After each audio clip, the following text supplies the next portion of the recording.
So there I was listening to Emma. She was clearly having a major professional breakdown.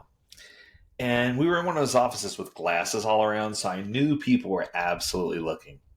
She had been ranting for about 10 minutes about her new boss, Marcus. He micromanages everything. I can't even choose my own biscuits for meetings without having an opinion. I seriously doubted this one, but I went with it. Yesterday, he asked me to CC him on all my emails to my own team. My own team! Now, I totally believe this one. That happens more than you think.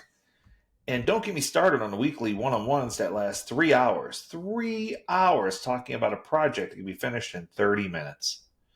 Emma was spiraling faster than a washing machine with a brick in it. Now, I could have asked a sensible coaching question. What specific behavior concerns you the most? But Emma wasn't in a sensible place. She needed something different. She was in full-blown catastrophe mode at this point. So instead, I said, you know what? I can completely go over the top with this and see where it takes me.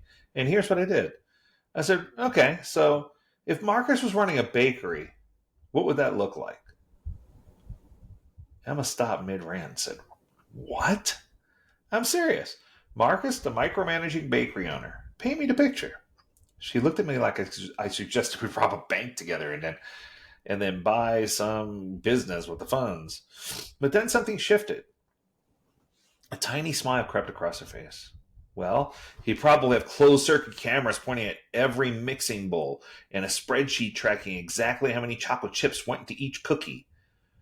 Please continue, I said. Oh, God. He'd make bakers fill out forms before they're allowed to turn the ovens on, in triplicate. And then there'd be mandatory meetings every morning about proper flour measurement techniques. By now, she was really laughing.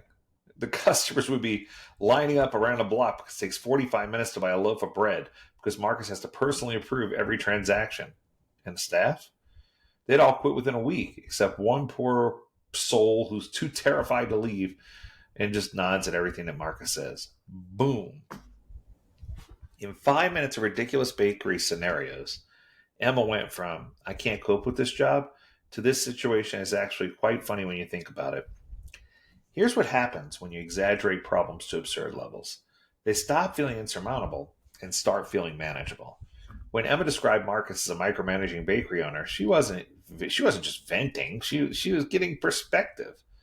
Suddenly, her boss wasn't this all-powerful figure ruining her life. He was a guy with some annoying habits who'd probably drive anyone insane.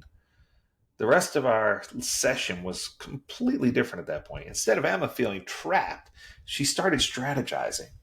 Right now, how do I handle a micromanaging bakery owner without losing my mind? Sometimes the best way is to shrink the problem down into something small.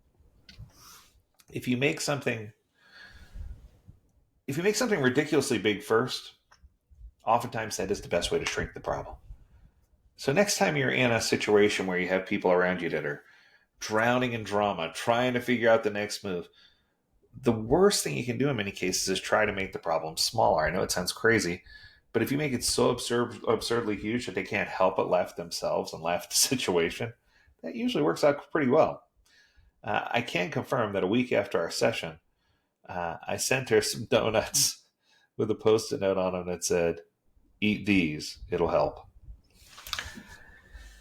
I think too often we go down a path of serious regret and serious, we take everything just way too seriously instead of taking some things with a grain of salt. So my advice going forward is, as a coach, make sure that when you're engaging with people, that you know the right level of engagement. And when people are having a major meltdown, find ways to diffuse that meltdown. Conflict management skills are so important. And what I can tell you is conflict management, change management, product management, and quality management are the 4 tools that are creeping into agility. They're going to revolutionize agility, business agility, and revolutionize Agile altogether in 2025 and moving forward into the future. That's going to do it for this episode. I hope that you enjoyed it. If you have a topic you want us to discuss, learn more at AgileDad.com. We'd love to hear from you.